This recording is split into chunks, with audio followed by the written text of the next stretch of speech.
హరివిల్లు podcast శ్రోతలకి ప్రేక్షకులకి పునఃస్వాగతం. మరి ఇంకో సరికొత్త విహంగ వీక్షణ ఎపిసోడ్తో మీ ముందున్నాం. నేను ఆదిత్య. ఎస్. సో ఆదిత్య, నేను ఇప్పుడు మనం ఆడుకోబోయే టాపిక్ మనం ముందే చర్చించుకున్నాం. కొంచెం దీనికి ప్రిపరేషన్ కూడా కావాలి కాబట్టి ఏంటంటే, ఇండియాలో ప్రస్తుతం టూ మచ్ డెమోక్రసీ ఉందా, లేకపోతే ఇప్పుడు ఏవైతే డెమోక్రసీ ఉందో ఇంతకంటే కూడాను కొంచెం దరిద్రంగా తయారయ్యే పరిస్థితి, అంటే సో కాల్డ్, అంటే can it be broken further, and if it is broken further దానివల్ల నీకు నాకు పోయేదేంటి? అంటే మనలాంటి వాళ్ళకి ముఖ్యంగా I still feel we can we represent middle class even though you are capitalist class. So అయితే ఈ టాపిక్ ప్రిపరేషన్ గురించి నేను కొంచెం చదువుతా ఉంటే నాకు ఒక చిన్న బాధ వేసింది. ఏంటంటే, అసలు డెమోక్రసీ గురించి కానీ, కాన్స్టిట్యూషన్ గురించి కానీ, ఫండమెంటల్ రైట్స్ కానీ, డ్యూటీస్ కానీ, ఇవన్నీను మనకు అసలు ఏమాత్రం అవగాహన లేని వయసులోనేమో ఇవన్నీ చదివిస్తారు. అప్పటికి మనకు ఓటు హక్కు కూడా ఉండదు. అలాగే మనం వెళ్ళి పెద్దగా పొలిటికల్ ప్రాసెస్లో పాల్గొనే అవకాశం ఉండదు, సమయం ఉండదు. ఆ టైంలోనేమో అవన్నీ చదివిస్తారు, కానీ మనం అప్పుడే చదివి మర్చిపోతాము.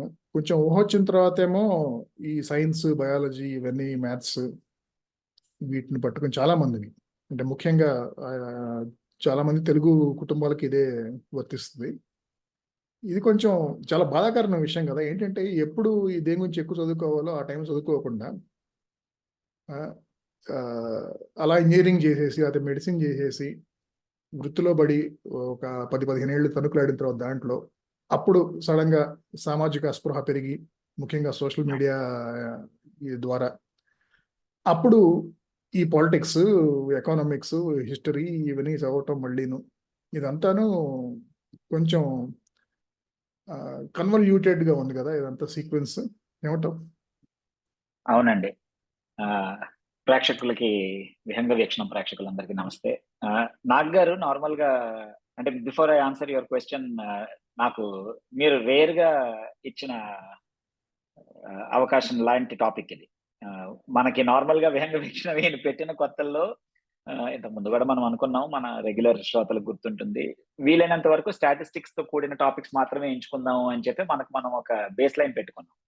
అలాంటిది రేర్ గా ఒక అబ్స్ట్రాక్ట్ టాపిక్ వస్తుంది, అంటే something which is close to our heart or something which we are philosophically align to. అలాంటి టాపిక్ రేర్ గా వస్తుంది. అందులో ఇదొకటి.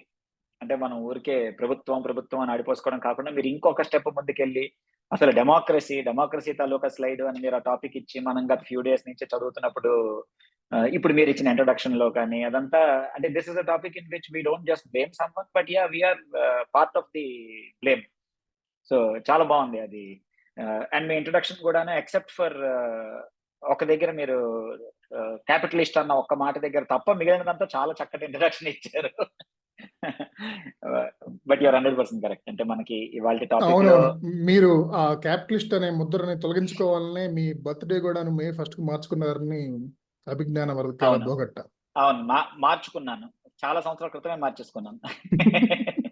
అయినా కూడాను ఈ ముద్ర పోవట్లేదు, క్యాపిటలిస్ట్ అనే ముద్ర. సో మీరు ఈ టాపిక్ ఎంచినప్పుడు, వెన్ యూ సెడ్, ఇప్పుడు మీరు ఇంట్రడక్షన్ లో అన్నట్టు, డెమోక్రసీ తాలూకా slide can it become any worse, or is India తాలూకా డెమోక్రసీ గురించి మనం ఇవాళ మాట్లాడుకోబోతూ ఉంటే, మనం 6వ క్లాస్లో 7వ క్లాస్లో తర్వాత సివిక్స్ చదవం. అక్కడతోటి అది కూడా ఏంటి, ఫండమెంటల్ రైట్స్, డ్యూటీస్, ఎన్ని లోక్సభ సీట్లు ఉంటాయి, స్పీకర్ ఎవరు, ఇలాంటి ఒక సెట్ ఆఫ్ బట్టి పట్టిన తో సివిక్స్ పాస్ అయిపోతాం 30 మార్కులు. ఆ తర్వాత like you said, most people will not take civics, and even if they do, డిగ్రీలో పాలిటిక్స్ తీసుకున్నా కూడా by then it is too late. అంటే ఒక కరుడు కట్టిన ఒపీనియన్ అది ఫార్మ్ అయిపోయి, మనం సొసైటీలో మనకి ఉండాల్సిన place, or rather as a citizen మనకి ఉండాల్సిన ప్లేస్ మనం త్యాగించేసి ఆల్రెడీ దాన్ని we cover it up with other things, or ఏదైనా అంటే సిస్టమ్ కరప్ట్ అయిపోయింది, సిస్టమ్ చేసింది అంటాం. సిస్టమ్ ఏం చేయదు, మనమే చేసుకుంటాం, వీఆర్ పార్ట్ ఆఫ్ ఇట్. నిన్ను ఈ వ్యవస్థని బాగు చేయడం నా వల్ల కదా, నేను డైలాగ్ ఉంటారు కదా అట్లాంటిదా? అని పక్క వాళ్ళకి చెప్తాం. మనం తప్ప మిగిలిన వాళ్ళందరూ ఎస్పెషల్లీ సోషల్ మీడియాలో ప్రతిరోజు మనం నేను కాదు బట్ అందరూ కూడా are reason for this decline. I'm trying to uplift it like ఎట్లా ష్రగ్డ్ అని చెప్పిన బిల్డప్ మనం ఇస్తూ ఉంటాం. But it is incorrect. We will talk about it today anyway. Right. So మనం ఆ కోర్ టాపిక్ ఏంటంటే ప్రస్తుతం ఉన్న స్టేట్ ఆఫ్ అఫైర్స్, అంటే state of democracy in India, అలాగే what we can do about it as individuals and collectively also when possible. దాని గురించి మాట్లాడుకునే ముందు అసలు డెమోక్రసీ అంటేనే దానికి 2484 డెఫినేషన్స్ ఉన్నాయి, అట్రిబ్యూట్స్ ఉన్నాయంట. ఏది అందరూ ఒక వ్యక్తి వ్యాసుడిలా కూర్చొని రాయలేదు. ఎవరికి కావాల్సిన అట్రిబ్యూట్ వాళ్ళు ఇచ్చుకుంటా పోతా ఉంటే అన్ని వేలల్లో ఉన్నాయన్నమాట. అసలు అందుకనే let's get everybody on the same page as to at least what we to mean by democracy and what is even how it evolved over the centuries or millennia అనేది. డెఫినేషన్ వైజ్ అందరికీ తెలిసిన definition is of the people, for the people, by the people అని చెప్పి మనం ఏదైతే చిన్నప్పుడు civics లో చదువుకున్న బిట్ ఉందో ఎగ్జామ్ లో ఖచ్చితంగా వస్తుంది అనే bit. But like you said అదెన్నో అట్రిబ్యూట్స్ దానికి ఓవర్ ద ఇయర్స్ కంపైల్ చేసి మీరు ఇచ్చిన నంబర్ కి వచ్చి, but many years ago it was normally ascribed to the Greeks. అదెన్నో సంవత్సరాల క్రితం Greeks were the first people to come up with this idea of democracy అని. But history is showing that people elected governments were probably in place even before the Greeks, but they put it into a proper form. Like lot of things, మనకి first ఫిలాసాఫర్స్ ఉండడం, ఇంతకు ముందు కూడా చిన్న చిన్న రాజ్యాల్లోనే జనాల అభిప్రాయం తెలుసుకుని రాజు ఎవరు అవ్వాలి అన్నది జరిగింది అన్నది చరిత్రలో దొరికిందిట. But then it is not recorded.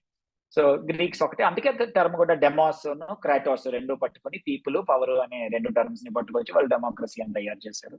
Wear basically it is a government of the people, definition wise people elected government అని చెప్పి. సో వాళ్ళు తమాషైన విషయం ఏంటంటే they were way ahead of their times. Thankfully మనం మాట్లాడుకునే కొంతమందికి మనం వర్త్ లేకుండా హైప్ ఇస్తాం. వీళ్ళలో కొంతమంది ఇప్పుడు అరిస్టాటిల్, ప్లేటో, సోక్రటీస్ వీళ్ళకి నిజంగా వర్త్ ఉంది. అంటే they have done fantastic things at that particular జంక్చరే. వాళ్ళు రాజు తాలూకా గవర్నమెంట్ లో ఉండగా వాళ్ళు వచ్చి అసలు లేదు అది కాదు, there is a better idea అని చెప్పి అక్కడ at the cost of getting beheaded వాళ్ళ మాట అనగలిచి రాజులనే కన్విన్స్ చేసే అంత స్థాయి ఫిలాసఫర్స్. కాబట్టి వాళ్ళు వర్త్ వాళ్ళ గురించి మనం మాట్లాడుకోవడం అన్నది.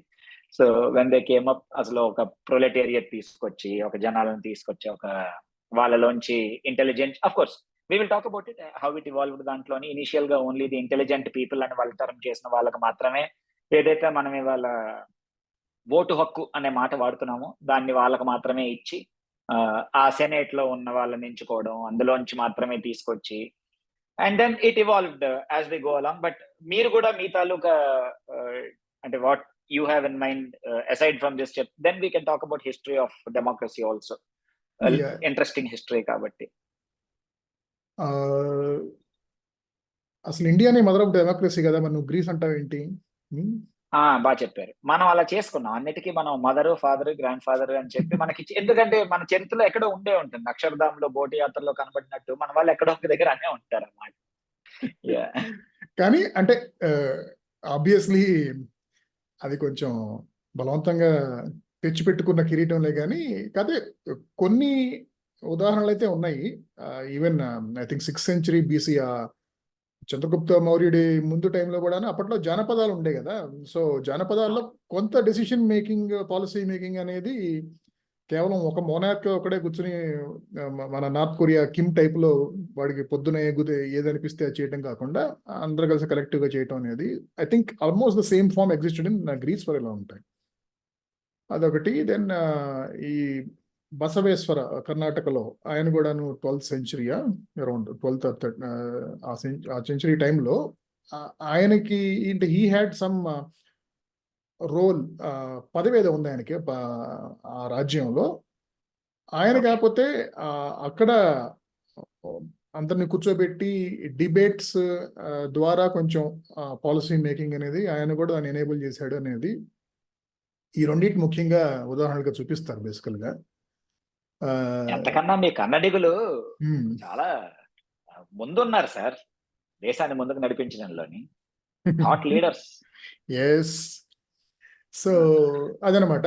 సో ఇక అది వదిలేస్తే కనుక ఇంకా వాట్ ఈజ్ మనం హిస్టరీ ఆఫ్ మోడర్న్ డెమోక్రసీకి వచ్చేస్తే కొంచెం నువ్వు లీడ్ తీసుకుంటావా? సో స్టార్టింగ్ లో అసలు ఈ డెమోక్రసీ అన్నది గ్రీక్ స్టార్ట్ చేసి వాళ్ళ సెనేట్ ని పట్టుకుని అసలు జనాల్లో ఎవరెవరికి ఓటు హక్కు ఇద్దాం, ప్రతిరోజు ఆ సెనేట్ లో ఇదే చర్చలు, ఎలా మనం ఎంచుకోవాలి, how can be elect. There idea was to elect the best possible ruler, not just because he is the king's successor or rather son or daughter కాదు కాబట్టి అప్పటికి. సో అలా కాకుండా అసలు ఆలోచించగలగడమే చాలా గొప్ప విషయం, అది వండర్ఫుల్ విషయం అది. అయితే ఆదిలోనే హంసపాదు ఏదో ఒక సామెత ఉంది కదా మనకి. సో ఓపెనింగ్ ఇట్ సెల్ఫ్ లోని వాళ్ళకి ఒక గీర జల్ తగిలిసింది. స్టార్టింగ్ ఫస్ట్ ఓపెనింగ్ లోనే when Socrates father of democracy అంటాం, ఫాదర్ ఆఫ్ ఫిలాసఫీ అంటాం, చాలా వాటికి ఆయన ఫాదర్. మనం చాలా వాటికి దేశం మదర్ అయిపోయినట్టు ఆయన చాలా వాటికి ఫాదర్ అయిన. సో సోక్రటీస్ స్టార్ట్ చేసిన తర్వాత when this was around 400 BC. So around that time, so almost 2500 సంవత్సరాలు వెనకాతల 2400 years ago ఇలాగ డెమోక్రసీ అని చెప్పి జనాలను అడగాలి అని చెప్తే వాళ్ళు డెమోక్రసీలో వాడిన ఫస్ట్ విషయమే ఏంటంటే జనాలందరినీ ఈ సోక్రటీస్ నోటుకొచ్చినట్టు మాట్లాడుతున్నాడు, ఈయన్ని shall we sentence him to death or not అని చెప్పి జనాల్లో ఓట్ చేశారు. అప్పటికి మన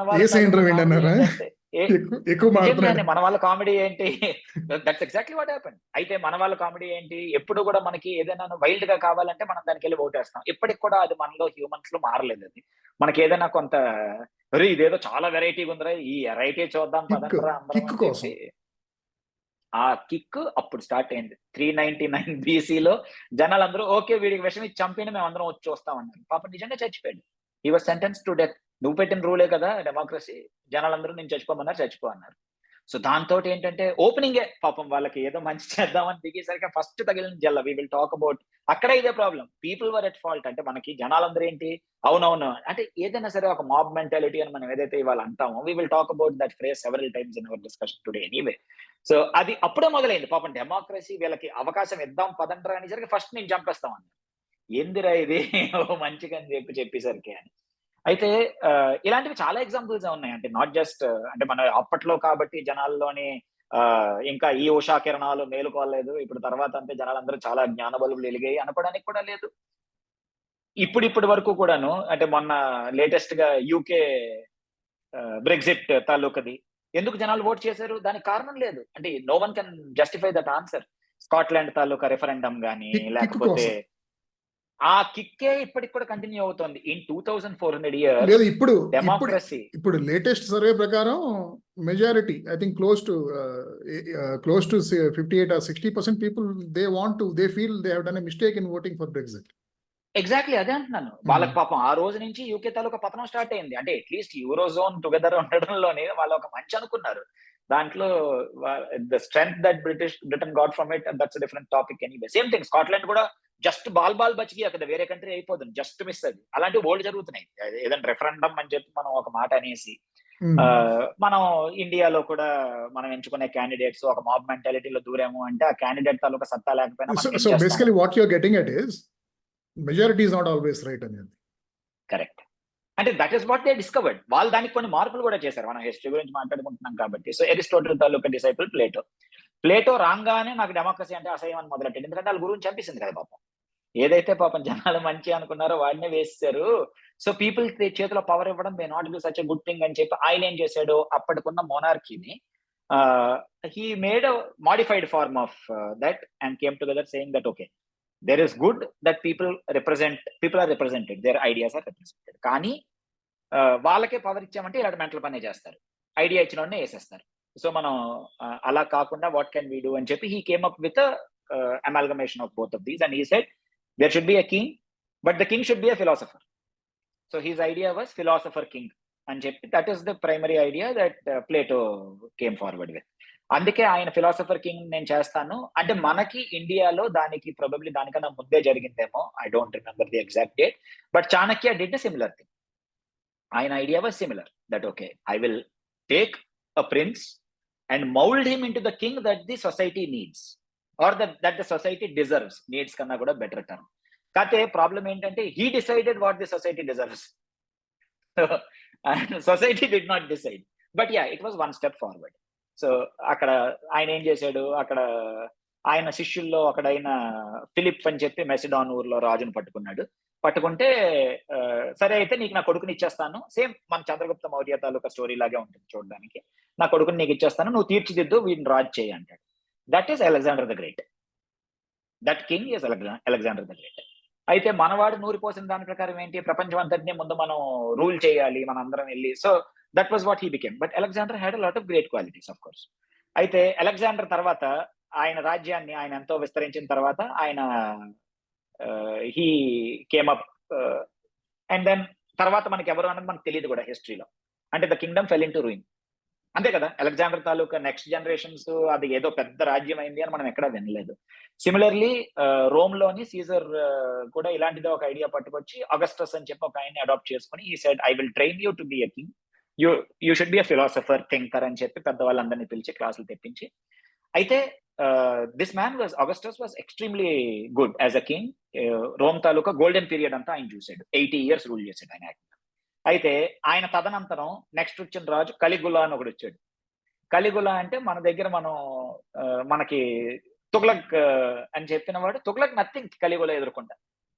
ఎంత నథింగ్ అంటే ఓ రోజు కలిగులాకి ఎందుకో సముద్రుడి మీద, పొసైడన్ మీద యుద్ధానికి వెళ్ళాలనిపించింది. So he said all army go and fight the sea అన్నాడు. సో అందరూ సోలాలు పట్టుకెళ్ళి సముద్రాన్ని పొడిచారట వెళ్ళి, పొసైడన్ చచ్చిపోవాలి, పొసైడన్ మా వాడికి నచ్చలేదు అని.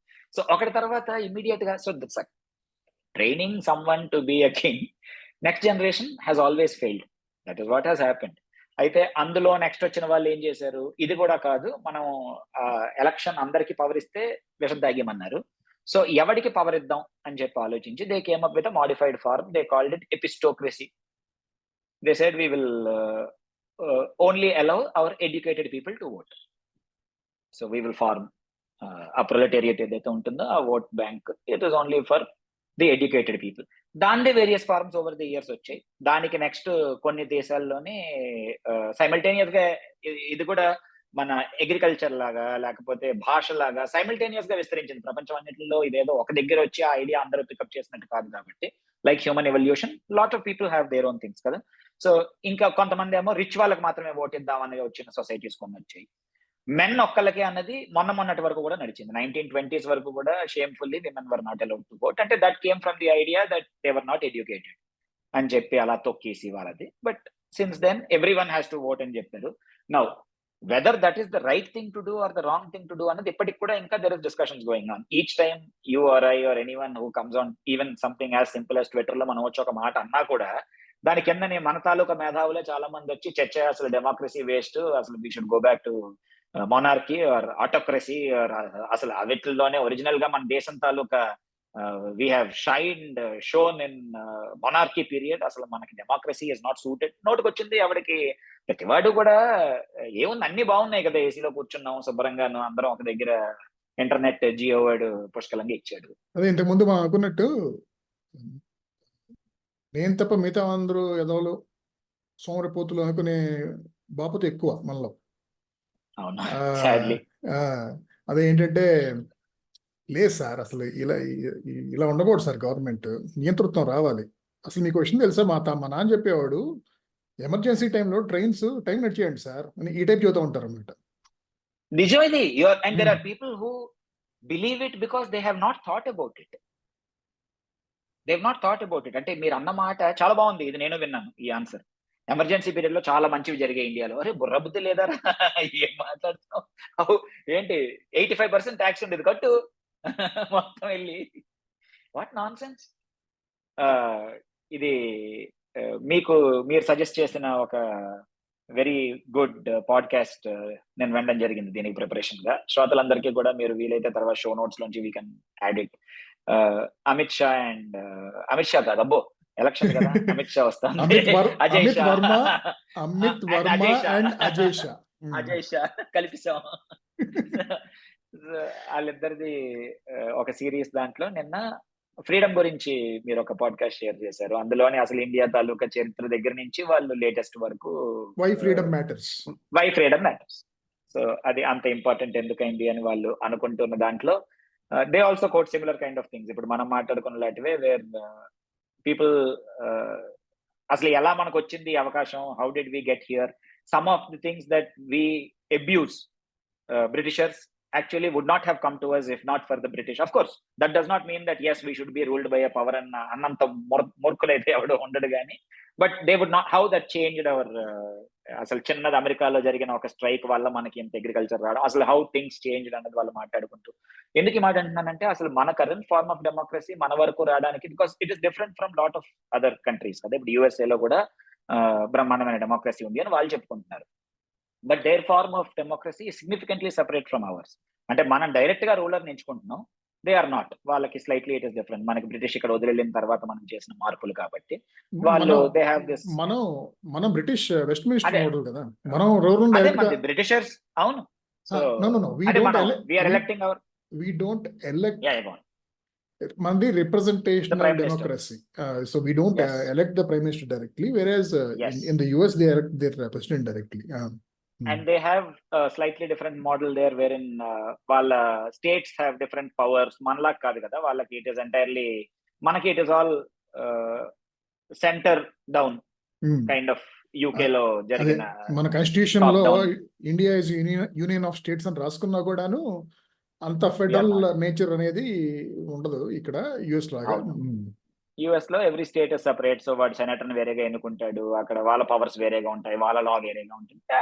అగైన్ చాలా countries have their own forms of democracy. ఇప్పుడు Russia has its own form of democracy, ఏదైతే వాళ్ళ ప్రకారం డెమోక్రసీ అంటున్నారు. ఇలాంటి ఏదో పడింది సార్ పైన నుంచి జూమ్ లో. అయితే వాళ్ళ ఫార్మ్ ఆఫ్ డెమోక్రసీ వేర్ ఒకడు ప్రధానమంత్రి అయ్యి 2 సంవత్సరాలు అయిన తర్వాత వాడిని ప్రెసిడెంట్ చేసి ఉండిపోవచ్చు అని చెప్పి. చూసారా, మీకు రాలే, మాకే వచ్చింది అది. సో ఓకే, సో హిస్టరీ అంతా చూసాం. ఆఫ్ కోర్స్ ఇంకా మనం చెప్పుకుంటూ పోతే ఇంకా 1215లో మ్యాగ్నా కార్టా, దాని తర్వాత 17th సెంచురీలో యూకేలో సివిల్ వార్ జరిగింది, దాని తర్వాత గ్లోరియస్ రెవల్యూషన్, అక్కడ కొంచెం ముందుగా బాగా ఎస్టాబ్లిష్ అయింది ఈ టైప్ మనకున్న పార్లమెంటరీ సిస్టమ్ కానీ ఇదంతాను. దాని తర్వాత యుఎస్ లో ఎస్టాబ్లిష్ అయింది, దాని తర్వాత ఫ్రెంచ్ రెవల్యూషన్, ఇలా చెప్పుకుంటా పోతా ఉండొచ్చు. So do you frankly believe that democracy is the best form of rule? Yes. After reading about it for a few years ago, I was also of that model that janalu, they are not capable of electing their leaders. So someone, autocracy is better for our country అని చెప్పి ప్రతివాడికి ఒక radical vice జరిగినప్పుడు అలాంటి ఆలోచనలు వస్తాయేమో. మరి నేను dictatorship is better అనే అంత స్లైడ్ లోకి వెళ్ళలేదు thankfully. But I also thought that okay అలా అయితేనే బెటర్ గా ఉందనేమో అని చెప్పి. But I still think for a country like India or even for the rest of the world, even with its flaws, democracy is still the best option. Now particular. Okay, let me ask you the same question. What, if I ask you the same question, what would you say? Churchill భయ్య ఏం చెప్పారంటే, చర్చిలో ఎవరు చెప్పారు ఏంటంటే, I mean, democracy has a lot of flaws, but it is still better among the forms of rule అన్నట్టు. అంటే basically మిగతా అన్ని ట్రై చేసి చూసాము, కానీ అన్నిట్లోకి ఇది కూడా దరిద్రమైనా కూడా ఇదే కొంచెం మంచిది అనిపించింది, బెటర్ దరిద్రం అని అతను కామెంట్ చేసినట్టు. So I agree with it. ఎందుకంటే చాలా మందికి ముఖ్యంగా కొంచెం హిస్టరీ పట్ల అవగాహన లేని వాళ్ళకి. ఎందుకంటే హిస్టరీ పట్ల అంటే హిస్టరీ గుర్తుపెట్టుకుని క్విజ్లో పార్టిసిపేట్ చేసి ప్రజలు కొట్టడం కోసం అని కాదు. హిస్టరీ పట్ల why history matters is you can learn from history, because lot of things have a tendency of repeating themselves. So you should read history from that perspective, and you should learn and not repeat the same mistakes అనేది. So history చూస్తే కనుక అదే ఆ అవగాహన లేని వాళ్ళు ఎక్కువ మంది ఏమనుకుంటారంటే, కొంచెం మన తెలుగు సినిమా పరిభాషలో చెప్పాలంటే, ఊర్లో రౌడీ ఒక్కడే ఉండాలి, వాడి సర్పంచ్ పోలీస్ అయి ఉండాలో. అంటే they actually feel that government should be autocratic and that is actually helpful for everybody, all the subjects అనుకుంటారు. కానీ ఆటోక్రాటిక్ అవటం వల్ల మేబీ డెసిషన్ మేకింగ్ ఫాస్ట్గా అవచ్చేమో, కానీ ఎందుకంటే వాడు ఎవరిని కన్సల్ట్ చేయాల్సిన అవసరం లేదు, ఎవరిని బుజ్జగించాల్సిన అవసరం లేదు, కన్విన్స్ చేయాల్సిన అవసరం లేదు, కాబట్టి డెసిషన్ మేకింగ్ ఫాస్ట్గా ఉంటుంది. కానీ అది వాడు ఇష్టం వచ్చిన డెసిషన్స్ వాడు తీసుకోవచ్చు. అందరూ స్టేక్ హోల్డర్స్ ఉద్దేశాలు కానీ లేకపోతే interest of every stake holder అనేది వాడు దృష్టిలో పెట్టుకుని చేయాల్సిన అవసరం లేదు. దానివల్ల ఏంటంటే చాలా మంది నష్టపోతారు. అదే ఎంతగా మీరు కలాగులా చెప్పారు కదా, కలిగులా, తుగ్లక్, దెన్ మన మోడర్న్ డే తుగ్లక్, ఇలాంటి వాళ్ళు చేసినవి చాలా ఉన్నాయి కదా. దాన్ని చూస్తే మనకు అర్థం అవుతుంది ఏంటంటే,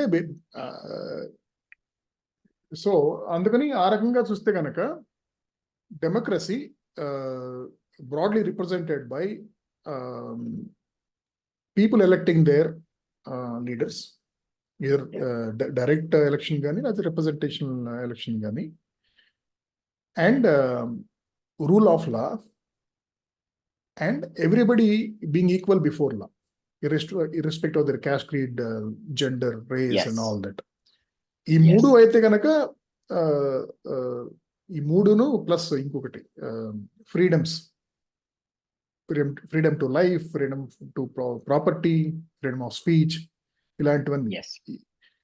ఈ 4 అనేది ఉన్న డెమోక్రసీ, దాంట్లో డెసిషన్ మేకింగ్ లేట్ అవ్వచ్చేమో, కానీ అలాగే డెమోక్రసీలో చాలా చాలా కంట్రీస్లో డెమోక్రసీలో అంటే క్యాన్సర్లో ఎన్ని రకాలు ఉన్నాయో డెమోక్రసీలో కూడా అన్ని రకాలు ఉన్నాయి. Okay, in fact there are some democracies where they consciously try to negate the ill effects of majoritarianism. ఎందుకంటే మోస్ట్ ఆఫ్ ద టైమ్స్ ఈ డెమోక్రసీలో for all its positives, if you can actually convince majority to behave in certain manner by by appealing to their primordial loyalties or emotions, etc., they can act in a bad manner. అంటే for example పాకిస్తాన్లో అహ్మదియాస్ని వాళ్ళని actually వాళ్ళు ముస్లిమ్సే కాదని చెప్పి వాళ్ళు చంపేయటం కూడాను చాలా పవిత్రమైన కార్యం అని చెప్పేసి కూడాను వాళ్ళు చాలా మంది లక్షల మంది చంపేశారు కదా. So that is what majoritarianism can do. అది డెమోక్రసీలో కూడా ఆ రిస్క్ అయితే ఉంది. ముఖ్యంగా ఎంతకాలం అయితే ప్రజల్ని ఎమోషనల్గా, ముఖ్యంగా నీది నాది ఒకే కులం, లేకపోతే మన కులం, లేకపోతే మన మతం, మన ప్రాంతం, వాళ్ళకి ఈ వేరే వాళ్ళు శత్రువులు అని ఎలా అయితే కన్విన్స్ చేయగలిగే అవకాశం ఎప్పటికీ ఉంటుంది. సో అది ఉన్నప్పుడు అలాగే ప్రజల్లో కనుక కొంచెం చదువు అనేది కేవలం మార్క్స్ కోసం కాదు. చదువు అనేది ఎందుకంటే ఏదైనా ఒక కొత్త విషయం గురించి అయినా సరే, అంతకుముందు చదవని విషయం అయినా సరే కొత్తగా చదువుకొని దాన్ని బట్టి వాళ్ళు ఏది మంచిది మనకున్న ఆప్షన్స్లో అనేది బెరీ చేసుకోవటం అనేది, ఆ బుద్ధి, ఆ నేర్పరితనం అనేది చదువు కల్పిస్తుంది. సో ఒక మోస్తరు ఆ జ్ఞానం కానీ చదువు కానీ సమాజంలో ఉండి, అలాగే ఈ మెజారిటేరియనిజంకి కొన్ని కౌంటర్ బ్యాలెన్సింగ్గా, అంటే మైనారిటీ ప్రొటెక్షన్కి, అంటే మైనారిటీస్ అంటే మళ్ళీ ఇక్కడ ముస్లిమ్స్ అని కాదు, ఇన్ జనరల్, అంటే ఒక కంట్రీలో అందరూ క్రిస్టియన్స్ ఉన్న ప్లేస్లో కూడాను you can define minority in certain different way. అంటే ఇది ప్లెయిన్స్లో ఉన్నవాళ్ళు లేకపోతే హిల్ ఏరియాస్లో ఉన్న వాళ్ళని కూడాను ఎవరి ఇంట్రెస్ట్, ఎవరి బాధలు, ఎవరి కష్టాలు వాళ్ళకు ఉంటాయి కాబట్టి, అలాగా డెమోక్రసీలో ఈ చెక్స్ అండ్ బ్యాలెన్సెస్ పెట్టుకుని ఆ పవర్ మొత్తం తీసుకెళ్ళి ఒక చేతిలో పెట్టకుండా, ఈ people electing the politicians or leaders or policy makers, అది కూడాను లైఫ్ లాంగ్ వాళ్ళకి ఆ పవర్ ఇవ్వకుండా అట్ రెగ్యులర్ ఇంటర్వెల్స్ ఎలక్షన్స్ జరగటం ఫ్రీ అండ్ ఫెయిర్గా, అలాగే కొన్ని కంట్రీస్ లో ఉన్నట్టు అవసరమైతే కనుక ఎలక్టెడ్ రిప్రజెంటేటివ్స్ ని రీకాల్ చేసే అవకాశం కూడా ఉంటే ఇంకా చాలా Yeah. బాగుంటుంది. అవును. సో ఇలా I definitely consider democracy is the best form of governance, especially if you are not the monarch. Very good, correct. ఇది ఇవాళగా కాదు, సోక్రటీస్ కి ఎందుకు నీకు డెమోక్రసీ నచ్చుదని అడిగితే ఆయన ఒకటి రాశాడు. I will just read it out. This is a translation, so I assume మంచి సైట్ లోంచి తీశాను. ఆయన ఏమన్నాడంటే, I don't like democracy because populists take over. A populist is someone who uses easy tactics to manipulate people, uses childish language, presents apparently simple solutions to complex problems, promotes hate speech, and presents illusions of grandeur. ఇదంతా వింటూ ఉంటే మన వాళ్ళే గుర్తొస్తారు మనకి. This was the reason why this man did not like it, because a populist at the helm of a democracy can sway people to do unwise things, which is why I don't like giving, because people are easily swayed. ఈ qualifications ఉన్న వాళ్ళ populist leaders వస్తారు, ఎందుకంటే they will people కి appeal చేస్తే మన పని మనం చేయించుకోగలము, ఆర్ మన ఐడియా మనం ఫర్దర్ చేయగలము అన్న ఆలోచనతో వస్తారు కాబట్టి. సో ఇందులో ఉన్నవి it is very easy to manipulate people అని చెప్పి అప్పుడే ఆయన చెప్పాడు. ఇలా చెప్పిన వాళ్ళు చాలా మంది ఉన్నారు ఆ తర్వాత. అంటే అందులోంచి వచ్చిన వాళ్ళే నెపోలియన్ వచ్చాడు, లేకపోతే మెగస్థీనియస్ వచ్చి ఆలోచనకి చాలా మంది, there are tons of examples. Goebbels వచ్చాడు, హిట్లర్ వచ్చాడు. Okay, so democracy history, geography అన్ని మాడుకున్నాం. అలాగే ఎందుకు why we feel democracy is important or best form of governance, especially అంటే మన రాజవంశం కనుక ఒక దేశాన్ని పాలిస్తూ ఉంటే కనుక ఆ దేశంలో రాజరికం నడవాలని కోరుకుంటాం. కానీ అలాంటి పరిస్థితులు లేనప్పుడు ఎవరైనా సరే ప్రజాస్వామ్యం కోరుకుంటామని అనుకున్నాము. సో ఇక కొంతమంది అనుకోవచ్చు ఏంటంటే, ఓకే, ప్రజలకి రాజుని కాదు, రిప్రజెంటేటివ్స్ ఎన్నుకునే అవకాశం దొరకటం, అలాగే ఈ rule of law, freedom of expression, అవన్నీను అదంతా ఓకే. అంటే దీనివల్ల ఏదో నాకు నా ఆత్మగౌరవం శాంతించింది, నా ఆత్మఘోష శాంతించింది అనే ఈ ఇంటాంజిబుల్ బెనిఫిట్స్ అయినా, లేకపోతే అల్టిమేట్లీ మనకు టాంజిబుల్గా కావాల్సింది ఎవరికైనా సరే ముందు కూడు, గూడు, గుడ్డ అన్నట్టు ఆ బేసిక్ నీడ్స్ కానీ, అలాగే కుదిరితే కనుక ఇంకా వెల్త్ జనరేషన్ కానీ, these are the tangible things కదా. ఆ రకంగా చూసుకుంటే కనుక ఒక మంచి కౌంటర్ ఎగ్జాంపుల్ ఉంది. China has done which was never done ever in the human history, which is, I think in 40 years, 4 decades flat, they have moved tens of crores of people from below poverty line to middle class. Okay. Correct. And their wealth also, I think, for at least for 30 years plus, it was about 10% growth rate, GDP. It never also happened ever in the history. It will never happen again. It is a once in a lifetime event అది. కానీ ఆ దేశంలో democracy లేదు కదా. ఆ దేశంలో communism అంటే basically ఆటోక్రసీనే కదా. అలాంటప్పుడు నాకు ఈ ఆత్మగౌరవం, ఫ్రీడమ్ ఆఫ్ ఎక్స్ప్రెషన్ ఏమీ నాకు అనవసరం. నాకు ఎవరికైనా సరే అల్టిమేట్గా కావాల్సింది డబ్బుతో, అంటే వాళ్ళు సరిగ్గా బాగా బతకడానికి, వాళ్ళ పిల్లలు చదివించుకోవడానికి, పిల్లలకి తిండి పెట్టుకోవడానికి, ఇవన్నీ మినిమం బేసిక్ నీడ్స్ ఫుల్ఫిల్ అవ్వాలి. దాని తర్వాత ఇంకా వెల్త్ క్రియేషన్ కూడాను. అలా చూసుకుంటే డెమోక్రసీ కంటే బదులు యాక్చువల్లీ చైనా మోడల్ బెటర్ కదా అని ఎవరన్నా అంటే మీరేమంటారు? చాలా బాగుంది ఆలోచన. ఒకవేళ మనం కానీ అంటే ఇందాక మనం అనుకున్నట్టు సైమల్టేనియస్ గా చాలా దగ్గరలో రైజ్ అయింది కాబట్టి ఈ ఆప్షన్ ఇవ్వడం అనేది చైనా వాళ్ళకి కూడా జరగలేదు. From monarchy they moved past democracy. Democracy was never our form of democracy was never an option to them. It was never offered to them. Rather, direct ga vallaki they fell into the jaws of communism. Tiananmen Square తాలూకది అదంతా జరిగిన తర్వాత monarchy నుంచి ఇంకో అటోక్రసీకి వచ్చేసారు అంతే. వాళ్ళు direct గా పడిపోయారు వాళ్ళంతే, వయా కమ్యూనిజం. అంటే వాళ్ళు కమ్యూనిస్ట్ బిలీఫ్స్ అన్న ఆలోచనతోటి. సో ఫ్రీడమ్ ఒకవేళ తాకట్టు పెడితే అలా అయితే నార్త్ కొరియాలో మనకు తెలియదు కానీ నార్త్ కొరియాలో కూడా జీవితం చాలా బాగుందేమో జనాలందరికీ. వాడు అప్పుడప్పుడు ఎవరినైనా ప్రెస్ వాళ్ళని పిలిచినప్పుడు అందరూ కూడా ఇలా నుంచి అంటుంటారు కదా అక్కడ నార్త్ కొరియా ఇళ్లలో పెద్ద పెద్ద బిల్డింగ్లు కట్టి. అంటే I'm not saying the Chinese model is because right wrong ఏం లేదు ఇందులోని. మనకి ఒకవేళ కానీ అలా వచ్చుంటే ఆ టైంలోనే మనం కూడా అక్కడే ఉందమేమో. మనకి బ్రిటిషర్స్ రావడం తర్వాత when they brought their form of government కాబట్టి మనం అక్కడి నుంచి we modified it slightly and made it our own form of democracy తప్ప చాలా countries did not have the choice of okay now మా రాజు వెళ్ళిపోయాడు కాబట్టి ఇప్పుడు అందరం కూర్చున్నవరండ్రా మనం ఏం చేద్దాం ఇది చేద్దాం అలా జరగదు కదా. It never happens like it automatically moves on to the next one. And అది నచ్చకపోతే రెవల్యూషన్ అయ్యి బయటికి రావాలి like what happened in Europe earlier. Now democracy works very well, western democracy rather. ఎందుకంటే చైనా వాళ్ళు ఏమంటున్నారు మాది డెమోక్రసీ అంటున్నారు కదా. నీదే డెమోక్రసీ కాదు, నువ్వెవడో డిఫైన్ చేయడానికి. అది కూడా డెమోక్రసీయే, జనాలే ఎంచుకుంటున్నారు నన్ను, అందుకే నాకు ఇంకొక టర్మ్ నాకు ఎలక్షన్ మేము ఫ్రీ అండ్ ఫెయిర్ ఎలక్షన్స్ చేస్తున్నాం అంటున్నారు. రష్యా కూడా అదే అంటారు. నార్త్ కొరియాలో కూడా ఫ్రీ అండ్ ఫెయిర్ ఎలక్షన్స్ జరుగుతాయి కాకపోతే ఒక క్యాండిడేట్ ఒకటే ఉంటాడు. ఒక్కటే ఎగ్జాక్ట్లీ, వాళ్ళకి ఇంకా ఈజీ కదా. 100% ఓటర్ టర్న్అవుట్. ఎలక్షన్ 100% ఓటర్ 100% బ్రహ్మాండం, అసలు ఏ కంట్రీకి లేదా ఆప్షన్ అది రకంగా.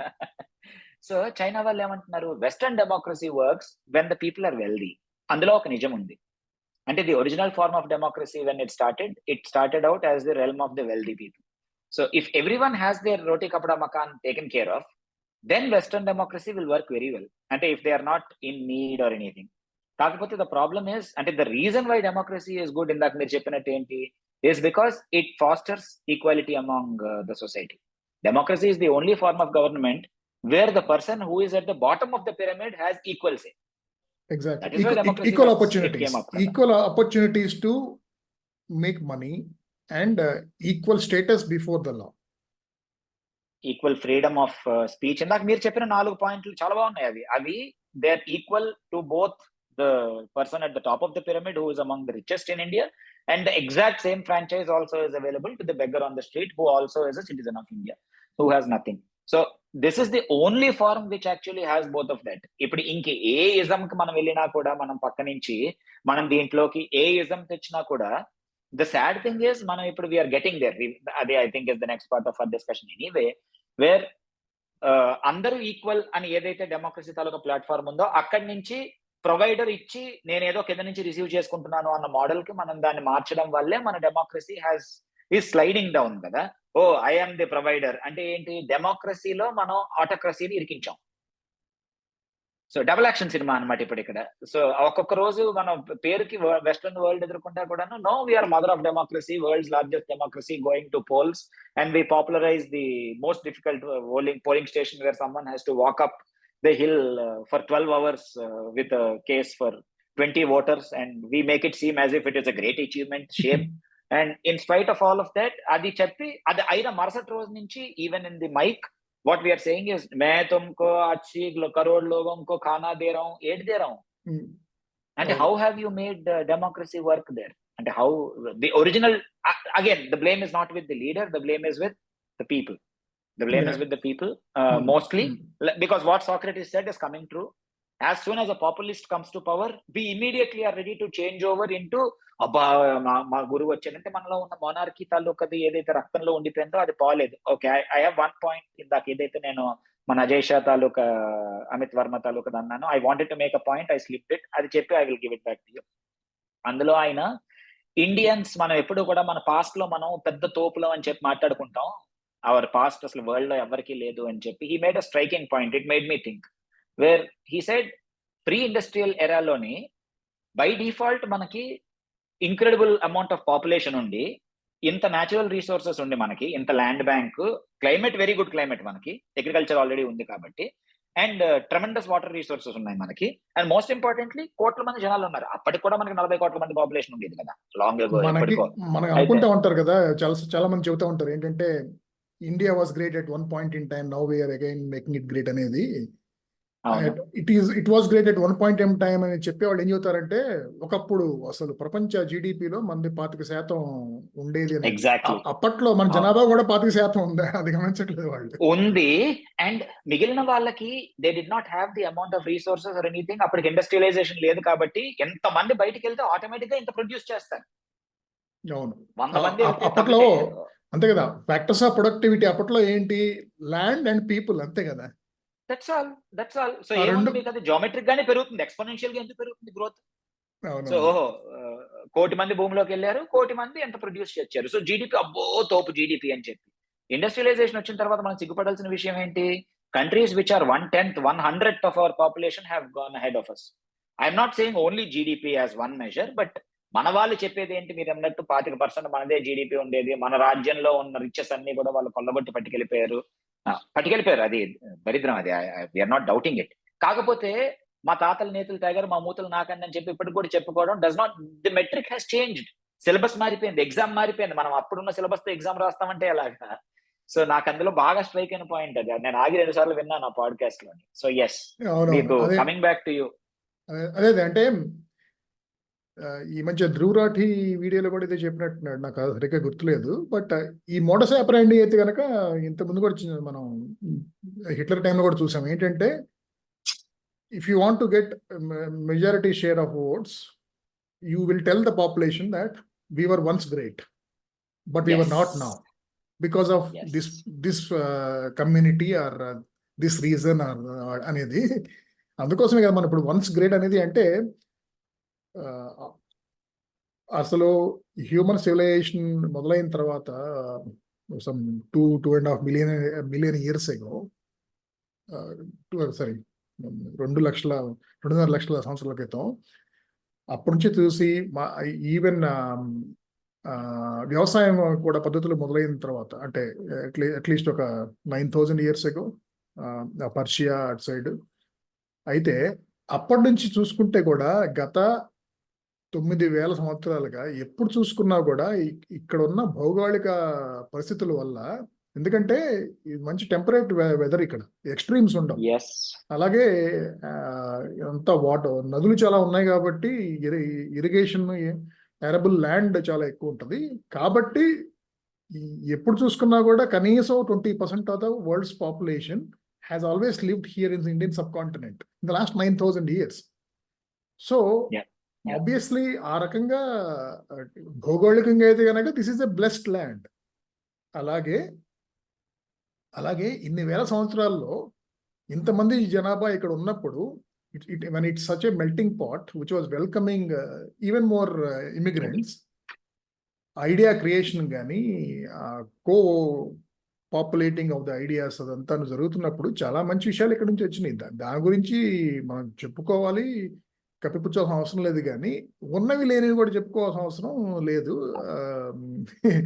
ఇది ప్లాస్టిక్ సర్జరీ మనమే కనిపెట్టాము అనేది, ఇలాంటివన్నీ. ఓకే, సో మనం డైగ్రెస్ అవుతున్నాం. కాబట్టి నేను ఒక పాయింట్ చెప్పేసి అసలు 3rd చాప్టర్కి వెళ్ళిపోతాం, last point.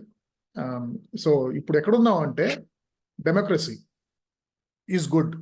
At least it gives you freedom, it gives you equal, you're an equal of the monarch sitting next to you, in the eyes of the constitution, in front of the law. అంతా బాగానే ఉంది. ఇది కేవలం ఆత్మతృప్తి కోసమే కాదు, democracy అనేది even economic wellbeing కూడాను ఎందుకు మంచిది అనే దాని గురించి నేను కొన్ని జస్ట్ టుగెదర్ సమ్ ఎక్స్ట్రాక్ట్స్ అన్నమాట. Democratization of a country from a non-democratic regime is usually preceded by a fall in GDP. డెమోక్రసీకి వస్తే కనుక, అంతకుముందు ఆటోక్రసీలో మొనార్కీలో ఉండే. But in the long run there will be a volatile but expected growth over a long run. On the other hand, authoritarian regimes experience significant growth at the beginning and they decline in the long run. The cause for such behavior is that non-democratic regimes, mainly authoritarian ones, are more effective at implementing decisive policies and choices, as well as solving ethnic and subnational conflicts, but are unsustainable in the long run, as there is more incentive for the people who are at the top to extract money from the society, which in turn leads to less prosperity. Yeah.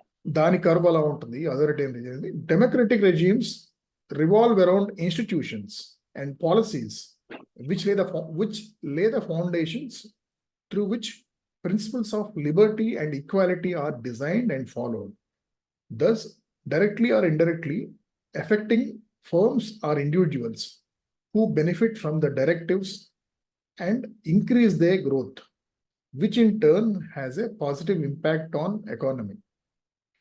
So విషయం చెబుతుంది ఏంటంటే, ఇంకోటి చెబుతుంది ఏంటంటే, there are in democracy there are incentives are rightly aligned for the larger population, for the general population to make use of their abilities and prosper. ఎందుకంటే equal opportunities ఉంటాయి, they're equal before law. Okay, and there are these fundamental rights, right to property, intellectual property rights కానీ ఏదైనా సరే. So if you are good at something, you can eventually monetize it, and even if you amass wealth, it won't be taken away overnight by the dictator or అదేంటి Idi Amin కనుక చేశాడు కదా అదే కంట్రీలో, అలా జరగకుండా. ఇంకొకటి చెబుతాను,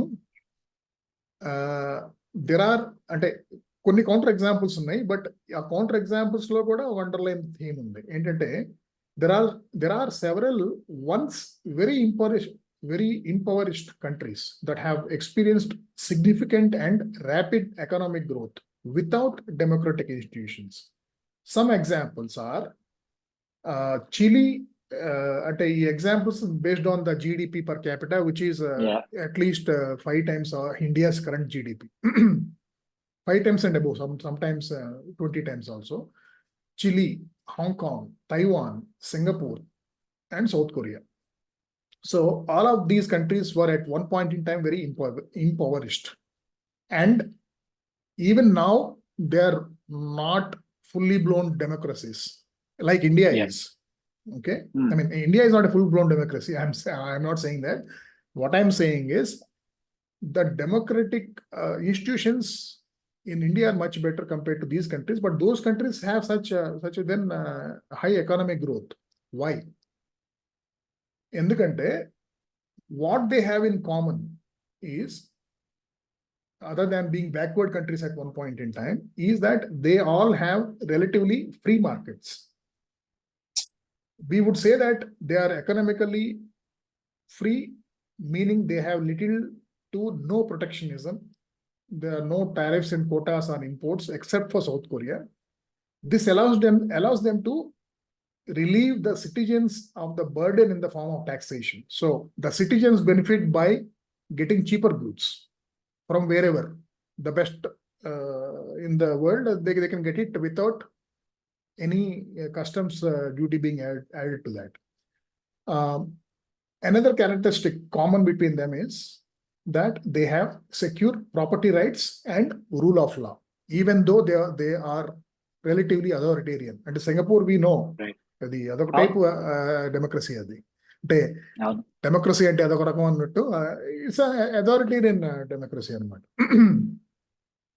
So all this, I can go on like this, but the point is, this is why I am convinced, I'm sure you're also convinced, that democracy is good not just for your atma santrupti and feeling equal to the ex-jamindar sitting next to you or whatever. It is also actually good for your economic well-being. And it's good for securing your rights, especially property rights ilantivi adanamata. So kabatti next last chapter ఏంటంటే, ప్రస్తుతం మన ఇండియాలో ఉన్న డెమోక్రసీలో ఏది బాగుంది, ఏది బాగలేదు, అలాగే ఇది ముందుకు వెళ్తుందా డెమోక్రసీ, బ్యాక్ స్లైడింగ్ అంటే కొన్ని మనం కొన్ని కోల్పోతున్నాం, క్షీణించబడుతున్నాయా లేకపోతే బలపడుతున్నాయా? చాలా బాగుంది.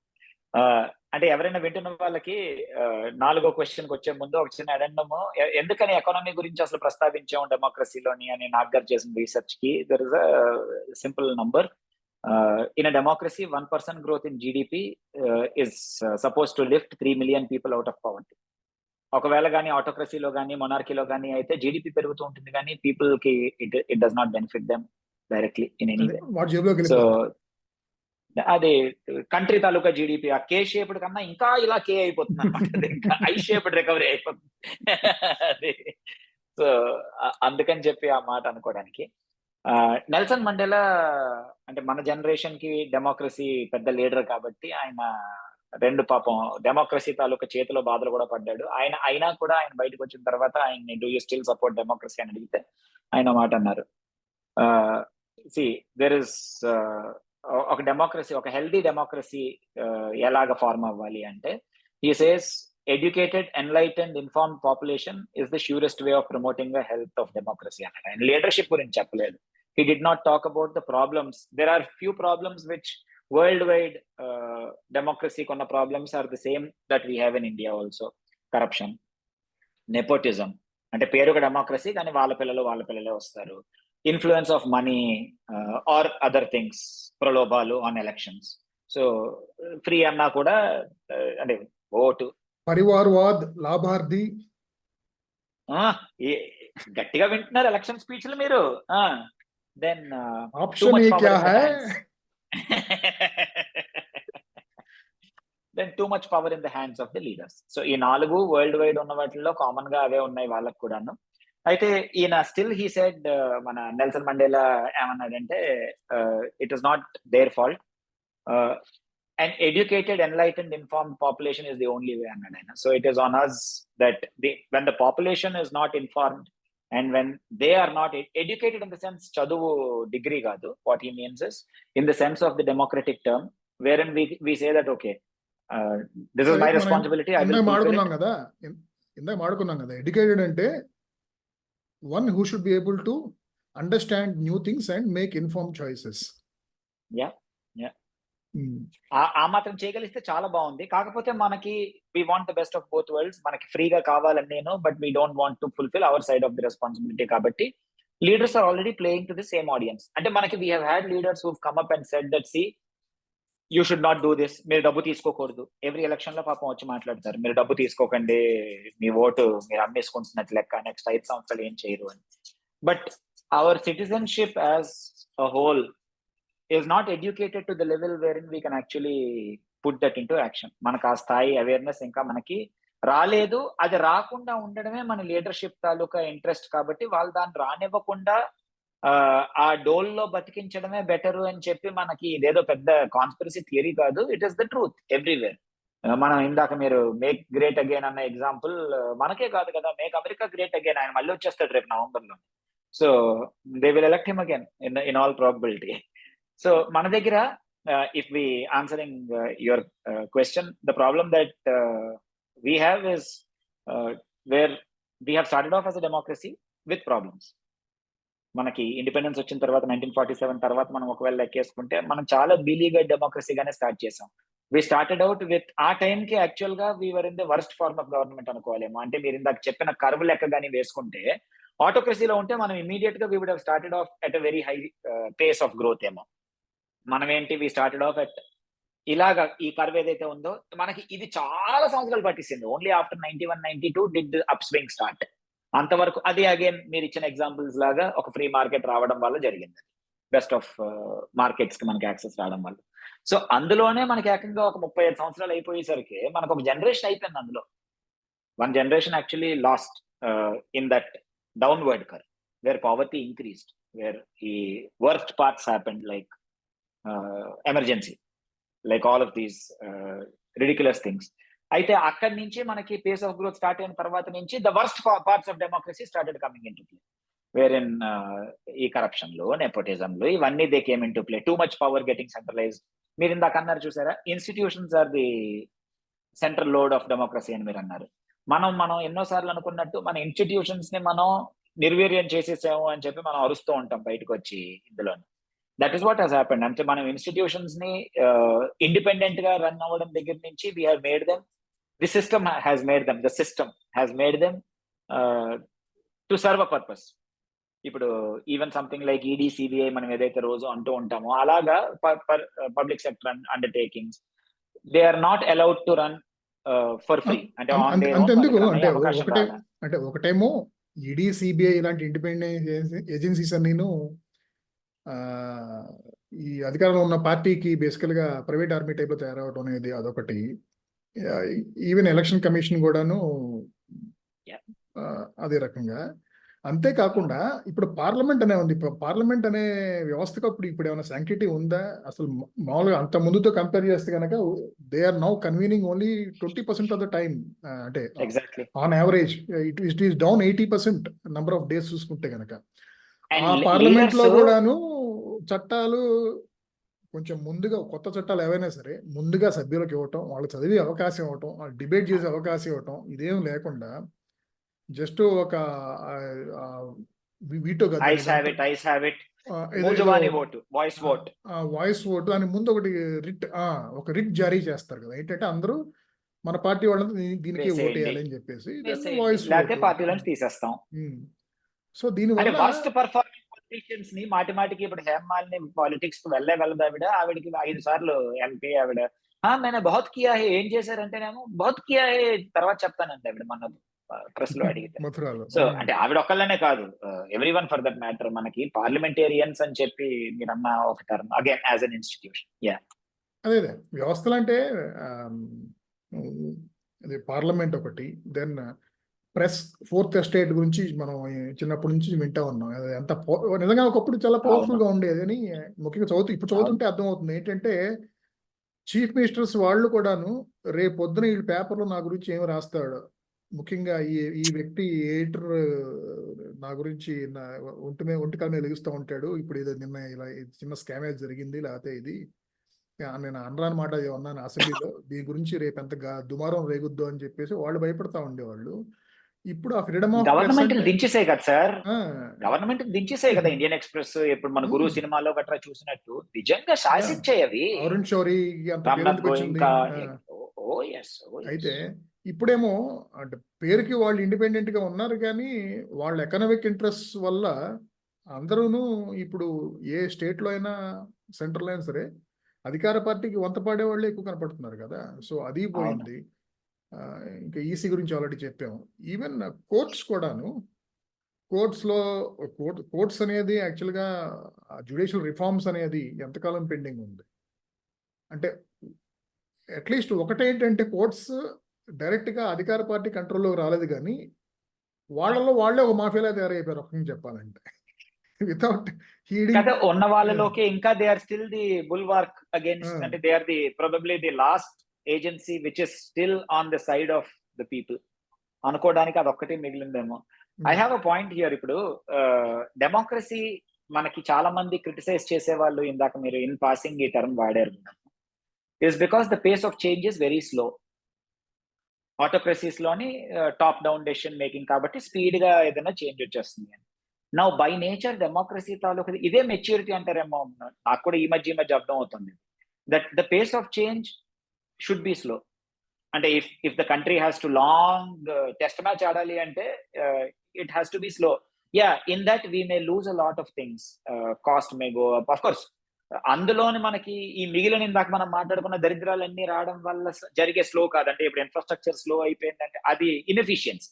We are not talking about inefficiencies here of corruption or of whatever, of governmental change. We are talking about the process being slow because at every stage there is a checks and balance. People ఎక్కడైనా తేడా వచ్చింది అంటే జనాలు మళ్ళీ వచ్చి మార్చుకునే అవకాశం ఉండాలి, కాబట్టి it is meant to be slow. అంటే ఇంతమంది పాపులేషన్ తోటి ఏది కూడా స్పీడ్ గా చేయకూడదు is the purpose of democracy. Now మనం దాన్ని ఒక చిన్న సైజ్, గత కొన్ని సంవత్సరాలుగా దాన్ని ఒక చిన్న సైజ్ ఆటోక్రసీ కింద మార్చేసుకున్నాం. అంటే జనాలకి 140 కోట్ల మంది జనాలకి ఇంపాక్ట్ అయ్యే మేజర్ డెసిషన్స్ పైనుంచి ఇదే పని తుగ్లక్ చేశాడు, ఇదే పని కలుగుల చేశాడు. మనం ఊరికే అనం కదా. ఇప్పుడు even at state level or at central level ఒక మనిషి ఒక చిన్నది వచ్చి నేను నీ ఊరు వస్తున్నాను కాబట్టి నాకు అక్కడ మొత్తం చెట్లన్నీ కొట్టేయి, మతి లేదా? అంటే మనకి how is the institution accepting it? The institution has a thing, there is a department of forestry which మనం ఇంట్లో ఇల్లు కట్టుకుంటామంటే మన చెట్టు కొట్టనివ్వరు వాళ్ళు వచ్చి. టేక్ చెట్టు నా సైట్ లో ఉంది నేను కొట్టేస్తానంటే అది కొట్టనివ్వడు. అంటే ఎలా ఒక మనిషి వచ్చాడు అంటే అంటే మొత్తం లేపేస్తారు. ఒక ఎగ్జాంపుల్ గా అంటే కాకపోతే ఈ ఎగ్జాంపుల్ ఏంటంటే ఈ అధికారుల అత్యుత్సాహం కూడా ఎక్కువ ఉంటుంది, బుర్రలేనితనం కూడాను.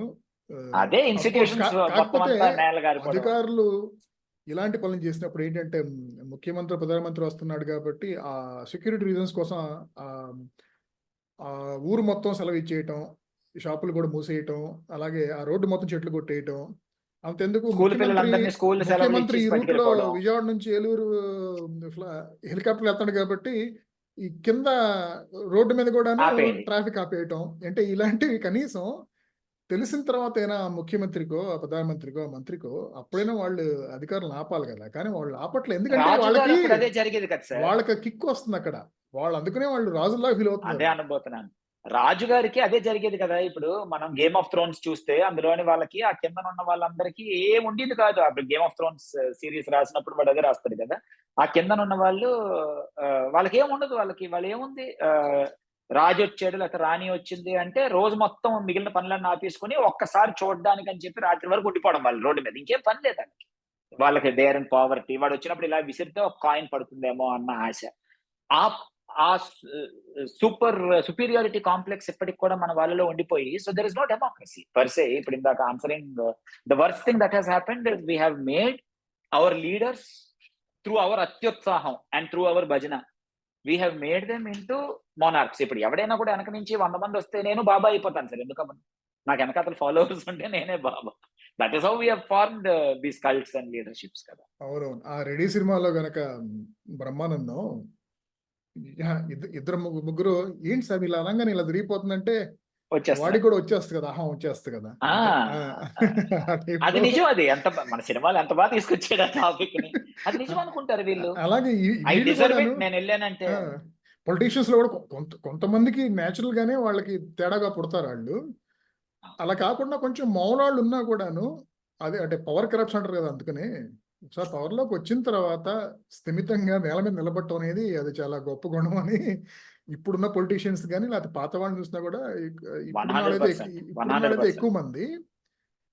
సో అదనమాట. So you agree that democracy is backsliding in the recent years or in the past Yes, one or two yes, decades? and I think it will backslide further. I think we have not hit bottom yet.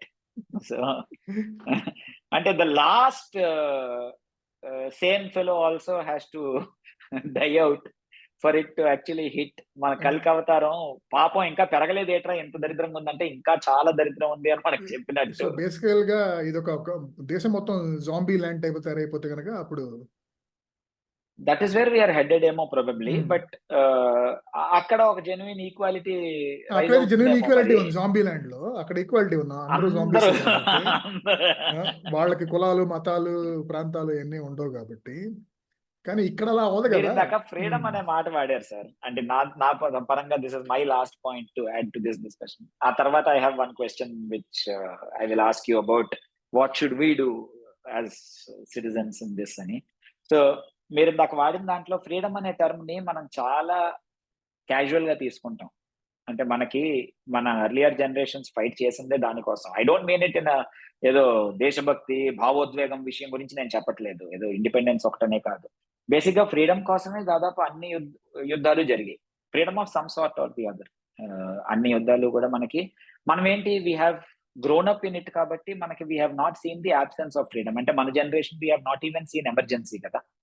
So మనకి we have not seen the loss absence of freedom. అంటే మనకి నోటికొచ్చింది మాట్లాడడం. ఇప్పుడు we are losing it కాబట్టి మనకి నొప్పి పెడుతుంది. అంటే ఏంటి, ఒక కార్టూన్ అనేసరికే మన లోపలేసేస్తారా అన్నది ఫస్ట్ టైం చూస్తున్నాం మన ఈ జనరేషన్ తాలూకుది. But earlier generations have seen it కదా. But freedom is at the heart of democracy. Without freedom democracy cannot exist. So when some మేధావి comes and says that no too much of freedom మనం జనాలకి ఇచ్చేసాం అందుకే మన democracy fail అయింది అని చెప్పి, they are fooling themselves by opening their mouth and proving to the world that they are a fool. So వాళ్ళకి without absolute freedom there is no absolute democracy. అంటే there is ఈ రెండు have they are the only rail పట్టాలవి. అవునవును. There can never be too much democracy. అన్నది ఎవరో RBI వాడో, మన నీతి మన నీతి ఆయోగ్ వాడో, మేధావులు నీతి ఆయోగ్ వాడు అవ్వచ్చు ఏమో అనుకుంటాను. చాలా సార్లు మన బృందం చాలా సార్లు వాడుతూ ఉంటారు కదా, ఇది అన్ని బాగా ఎక్కువ చేసేయడం వల్ల మీకు బలుపెక్కి కొట్టుకుంటున్నారా అదే అని. ఏంటి ఎవడు రంగస్థలంలో జగపతి బాబా మీరు? ఏం చేస్తారు? ఏంటిది? అదే అదే. కానీ ఆ జస్ట్ రాచరికపు ఫర్దర్ దే పోకడలు పాయింట్. ఆ రాచరికపు పోకడలు ఈ 75 ఏళ్ల డెమోక్రసీ తర్వాత కూడాను చాలా మందికి ఏది నాయకులకి పోలేదు, ప్రజలకు కూడా పోలేదు ఇంకా. సార్ ప్రజలు మన కోసం కోరుకుంటే పర్వాలేదు. కాకపోతే నేను వాడి కోసం కోరుకోవడం ఏమిటి? నాకేంటి మెంటలా? అంటే ఇప్పుడు నేను రాజు అవ్వాలనుకోవడం ఓకే. అది ఒక ఎత్తు. నేను కాదు. నేను సేవకుడినేట. వాడు రాజుట. నేను వాడి కోసం ఫైట్ చేస్తా అంట. ఏంటి మెంటలొచ్చేసిందేంటి ఆమెనను? ఇంకెక్కడ ఈక్వాలిటీ ఏడిసింది? How are you and I the same? Which అవును. Defeats the whole purpose. అవును. వాట్ అంటే have we understood about being in a అంటే ఈ డెమోక్రసీ? ఈ టెండెన్సీ మనం బాగా చదువుకొని ఆన్ పేపర్ అట్‌లీస్ట్ ఈ అమెరికా, యూకే, యూరోప్, ఆస్ట్రేలియాలో ఉద్యోగాలు చేస్తున్న వాళ్ళలో కూడా చూస్తున్నాం గదా! ఇప్పుడు. చూస్తున్నాం. మావాడు అంటే అనేసి. ఏంటిది? నువ్వవ్వు. అంత సరదా ఉంటే. So I want to ask this question and end. అంటే what we me can do పరంగా what can we do as what we citizens can do to is ఒకటేంటంటే మన థాట్స్ ఎక్స్‌ప్రెస్ చేయడం అనేది చాలా ఇంపార్టెంట్. ఒకప్పుడు చాలామంది వ్యాసాలు బాగా రాస్తా ఉండేవాళ్ళు. ఓకే. ఆహ్, బాగా రాస్తా ఉండేవాళ్ళంటే ప్రజలందరూ రాసేవాళ్ళని కాదు. ప్రజలందరూ ఎట్ల్ కొంతమందికి ఎందుకంటే అప్పట్లో ఓన్లీ మీడియా చాలా చిన్నది గదా! పత్రికా రంగం గాని, రేడియో గాని. అక్కడ అవకాశం దొరికిన వాళ్ళు కొంచెం అట్‌లీస్ట్ బుర్ర ఉపయోగించి వాళ్ళ థాట్స్ ఎక్స్‌ప్రెస్ చేసేవాళ్ళు. మిగతా జనబాహుళ్యం మొత్తం దాన్ని తీరిగ్గా వినేవాళ్ళు, అర్థం చేసుకునేవాళ్ళు, చదివేవాళ్ళు అలా అలా ఉండేది. ఇప్పుడు అట్‌లీస్ట్ డెమోక్రటైజ్ అయింది మీడియా. కానీ ఇప్పుడు ఆ థాట్స్ అనేది కొంచెం కోహరెంట్‌గా లాంగ్ ఫార్మ్‌లో ఎక్స్‌ప్రెస్ చేయడం అనేది తగ్గిపోయింది. కొంచెం ఒక రకంగా పాడ్‌కాస్ట్, యూట్యూబ్స్ బెటరేమో యూట్యూబ్. దానితోటి రైటింగ్స్ కూడా బ్లాగ్స్ గాని ఇలాంటివి కూడా వస్తే మంచిదని. సో, నేను చెబుతుందేంటంటే you cannot convince people on social media by fighting or arguing with them. Okay? But that doesn't mean you should give up expressing your thoughts. దానికి yeah! వేరే యాహ్! మార్గాలున్నాయి. ట్విట్టర్‌లో కూడాను నువ్వు చెప్పేదేదో నువ్వు చెప్పుకుంటూ వెళ్ళిపో అంతే. అంతేగాని దాన్ని చూసి జనాలు కన్విన్స్ అవుతారనో, లేకపోతే అన్న నిన్నటిదాకా ఇలా అనుకున్నాను. ఇవాళ నుంచి నేను మారిపోయానని ఎవరొచ్చి నీకు చెప్పరు. అలా అవ్వదు కూడాను. కానీ ఎక్స్‌ప్రెస్ చేయడం అనేది చాలా ఇంపార్టెంట్. దానికి తోడు ఆ పొలిటికల్ ప్రాసెస్‌లో పాల్గొనడం అనేది మాత్రం చాలా ఇంపార్టెంట్. ముఖ్యంగా చదువు, విజ్ఞత ఉన్నవాళ్ళు అవును. ఇదేదో చాలా కష్టమైన పని, లేకపోతే ఇదేదో పెద్ద లేబర్‌తో వ్యవహారం అని అని కాకుండా, అది పట్టణాల్లో ఉన్న, పల్లెటూరులో ఉన్న, మాలాంటి మెట్రోపోలిస్‌లో ఉన్న బెంగుళూరు లాంటి చోట పొలిటికల్ ప్రాసెస్‌లో అంటే ఆహ్, రకరకాల సిటిజన్ మూవ్‌మెంట్స్ ఉంటాయి కదా! వాటిలో పార్టిసిపేట్ అవును. చేయడం అది చాలా ఇంపార్టెంట్.